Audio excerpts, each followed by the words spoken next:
اعوذ باللہ من الشیطان الرجیم بسم اللہ الرحمن الرحیم الحمد للہ رب العالمین والصلاة والسلام علی سید الانبیاء والمرسلین وخاتم النبیین وعلی آلہ واصحابہ اجمعین، اما بعد۔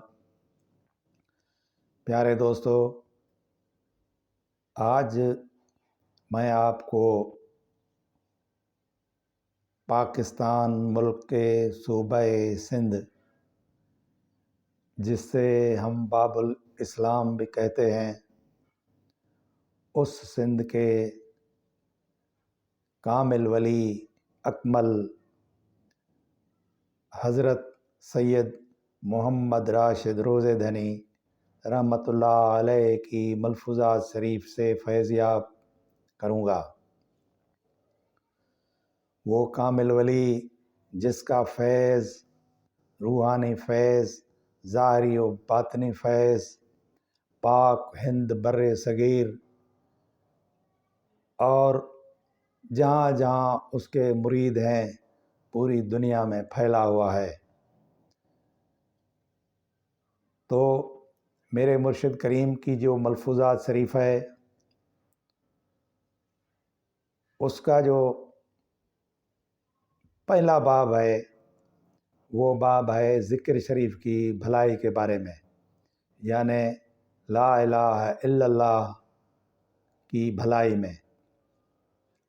مختصر آپ کو یہ بتاؤں کہ عرف عام میں ہم جسے ذکر کہتے ہیں وہ اللہ کا ذکر ہوتا ہے، جس کی ہمیں اپنے مرشد کریم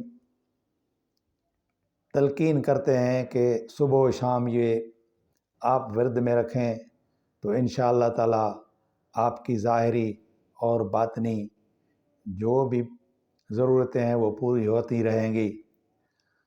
تو وہ ذکر شریف جو ہے اس کی شروعات ایسے ہوتی ہے کہ میرے مرشد کریم نے، ہمارے مرشد کریم ہماری پوری جماعت جو ہے اس کو تلقین اس طرح فرماتے ہیں کہ اول درود شریف پڑھیں 3 مرتبہ، اس کے بعد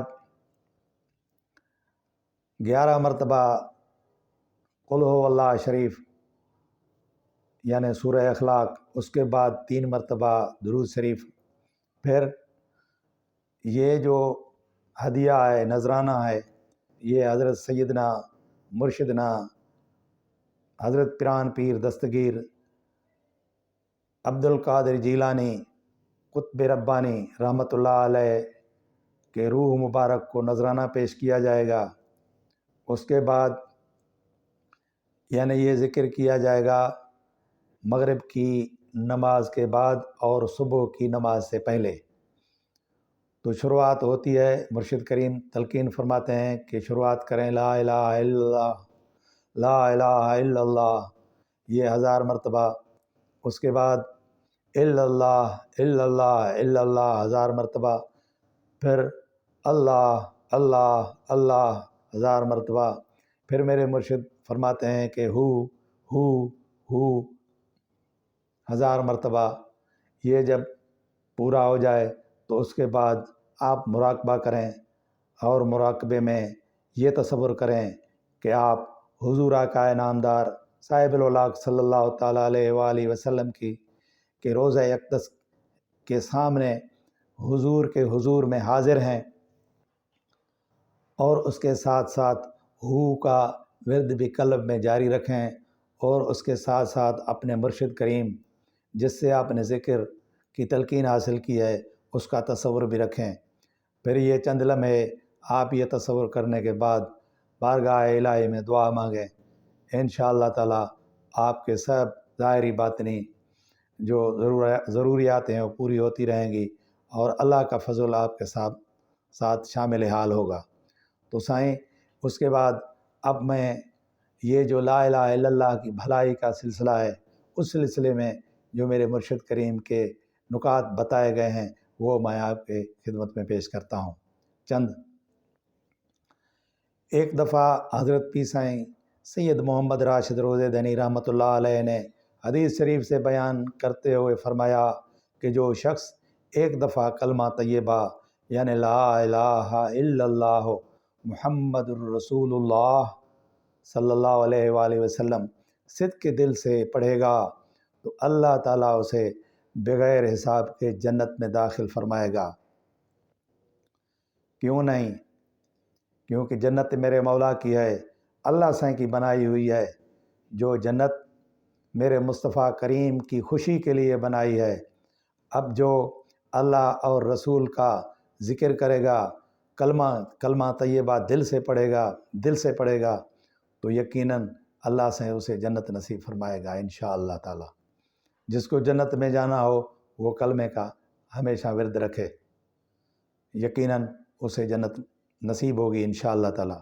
دوسرا نقطہ میرے مرشد کریم نے یہ بتایا،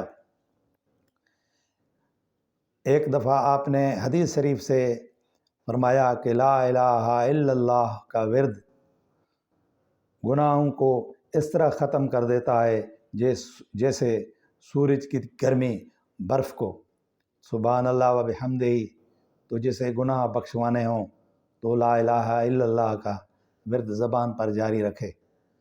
تیسرا نقطہ میرے مرشد کریم نے یہ بتایا کہ ایک دفعہ آپ نے بیان فرمایا کہ ام المومنین حضرت بی بی عائشہ صدیقہ رضی اللہ تعالی عنہا نے حضور نبی کریم صاحب الاولاق صلی اللہ علیہ وآلہ وسلم کی خدمت مبارک میں عرض کیا کہ یا رسول اللہ، ہمارے شکم تو آٹا گوندنے سے لے کر روٹی پکانے تک بھی بھوک برداشت نہیں کر سکتے، تو جب دجال لعین پیدا ہوگا تو اس وقت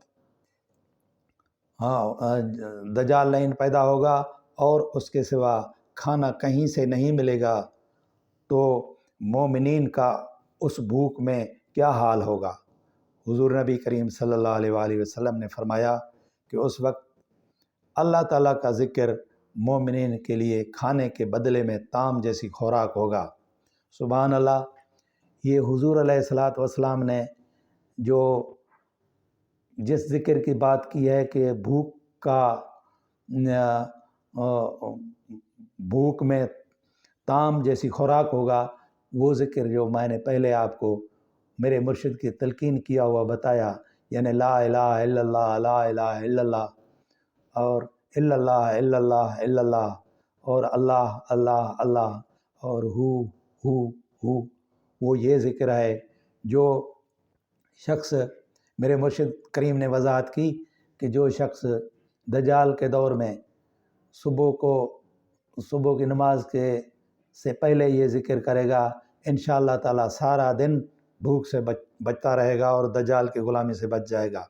اور اس طرح جب یہ مغرب کے بعد ذکر کرے گا، مغرب کی نماز کے بعد، تو صبح تک اس کو بھوک نہیں ستائے گی۔ تو میرے سائیں، اس ذکر کو آپ عام نہیں سمجھیے گا، اور میں امید کرتا ہوں کہ آپ اس ذکر سے اور اس میرے مرشد کریم کے فرمان مبارک سے فائدہ اٹھائیں گے انشاءاللہ تعالی۔ آپ کی اور ہماری یہ محفل جاری رہے گی۔ آپ سے گزارش ہے کہ اس چینل کو سبسکرائب کریں اور لائک کریں اور دوستوں کو اس چینل میں آنے کی دعوت دیں۔ انشاءاللہ تعالی آپ فیض یاب ہوں گے۔ اللہ کریم آپ کو سلامت رکھے۔ آپ ہمیں بھی دعا کریں، اور یہ بندہ خاک، یہ فقیر بندہ آپ کے لیے بھی دعا گو ہے۔ وما علینا الا البلاغ المبین۔